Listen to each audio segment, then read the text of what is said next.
திருஞான சம்பந்தர் அவருடைய மனைவி பெயர் ஸ்தோத்திர பூரணாம்பிகை. இவா 2 பேருக்கும் கல்யாணம் ஆன இடம். அம்பாளே விபூதி பிரசாதம் கொடுத்த இடம் வந்தவங்களுக்கு. ஆச்சால்புரம் சீர்காழியிலிருந்து 13 கிலோமீட்டர் தொலைவில் உள்ளது. காதலாகி கசிந்து என்ற பதிகம் பாடியவர் திருஞான சம்பந்தர்.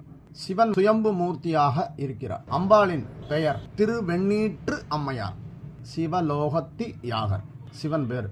காகபுஜண்டர் என்ற முனிவர் காலால மிதிக்கக்கூடாது அப்படிங்கிறதுனால தலையால் நடந்து வழிபட்ட தலம் காகபுஜண்டர். திருஞான சம்பந்தருக்கு திருமண வைபவம் நடந்து அவருக்கு ஜோதியில் ஐக்கியமாக சொல்லி அசரீரி வந்து ஜோதியில் ஐக்கியமானதால் வெகுநாளாக திருமணம் தடைபட்டு கொண்டிருக்கும் எல்லோருக்கும் திருமணம் விரைவில் கூடும் என்ற கோரிக்கையை நிறைவேற்றி தரக்கூடிய மிகவும் புராதனமான இடம் ஆச்சால்புரம்.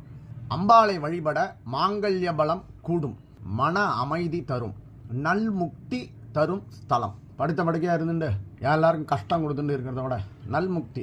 அப்படி என்னதான் திருஞான சம்பந்தர் செய்தார் எல்லாருக்குமே தெரியும். 3 வயசுல சீர்காழியில ஞானப்பால், அம்பாலே வந்து ஞானப்பால் குட்டி குளத்துல அம்பாள் அந்த ஞானப்பாலை உண்டு திருஞான சம்பந்தர் பல பதிகங்களை பாடியுள்ளார் என்பது எல்லோருக்கும் தெரியும்.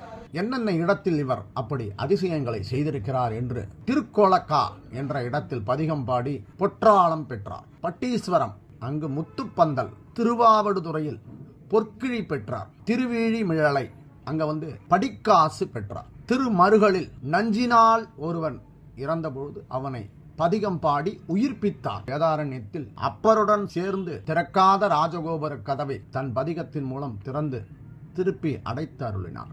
அப்புறம் திருவோத்தூர் என்ற இடத்தில் ஆண்டவனை பதிகம் பாடி ஆண் பனை மரத்தை பெண் பனை மரமாக மாற்றினார். சென்னை மயிலாப்பூர் தலத்தில் இறந்த பூம்பாவை என்ற பெண்ணை அவள் அஸ்தி மற்றும் எலும்புகளை கொண்டு சிவபதிகம் பாடி உயிர்ப்பித்தார். 3 வயதிலிருந்தே ஞானப்பால் குடித்த இந்த திருஞான சம்பந்தர் நிகழ்த்திய லீலைகள் இவ்வளவு என்பதை அறிந்து கொண்ட சிவபெருமான் 16 வயதில் ஆச்சால்புரம் என்ற இடத்தில் திருமண வைபவம் கூடி நடந்தேறியது. அப்பொழுது இந்த அசரீரி கேட்டு அதற்கு நிறைய பேர் பயந்தார்கள். என்னடா நம்ம போய் இவ்வளவு பெரிய ஜோதி எரியுது, 2ஆ பொளந்துருச்சு சிவலிங்கம், ஜோதி எரிஞ்சு வந்து ஐக்கியமானு சொல்லியிருக்காருல, அதனால ஐக்கியமானு நமச்சிவாய மந்திரத்தின் தெளிவு இவருக்கு உள்ளமையால் திருமணத்திற்கு வந்த அனைவரையும் வந்து என்னுடன் ஜோதியில் ஐக்கியம் ஆயிடுங்கன்னு சொல்லி சிவபெருமானோட அசரீர் உத்தரவு. அப்படியே இவர் எல்லோரையும் தெளிவடைய செய்து சிவநாமத்தின் மகிமையை கூறி தெளிவடைய செய்து ஜோதியில் ஐக்கியமாக சொன்னார். அப்படியே எல்லோரும் ஐக்கியமாகிவிட்டார்கள்.